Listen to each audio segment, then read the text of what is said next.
অনেক বড় এক কোম্পানি হঠাৎ করে ব্যবসায় লোকসান করে বসলো।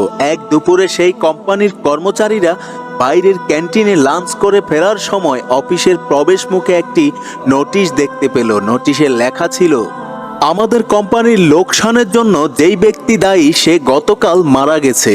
সেমিনার রুমে একটি কফিনে তার লাশ রাখা হয়েছে। যে কেউ তা দেখতে চাইলে আমন্ত্রিত।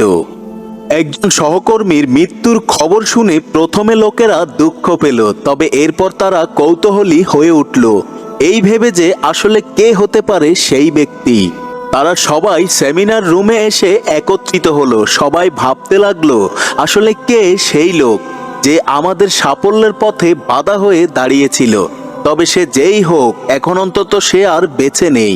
একে একে তারা যখন কপিনের কাছে গেল এবং ভেতরে তাকালো, হঠাৎ তারা কেমন যেন বাকশূন্য হয়ে গেল, হতভম্ব হয়ে গেল, যেন তাদের খুব আপন কারো লাশ সেখানে রাখা ছিল। এই কফিনের ভিতর রাখা ছিল একটা আয়না। যেই ভিতরে তাকিয়েছিল সেই তার নিজের চেহারাই দেখতে পাচ্ছিল। আয়নার এক পাশ একটা কাগজে লেখা ছিল, তোমার সাফল্যের পথে বাধা দিতে সক্ষম শুধুমাত্র একজনই আছে গোটা পৃথিবীতে, আর সে হচ্ছে তুমি নিজে।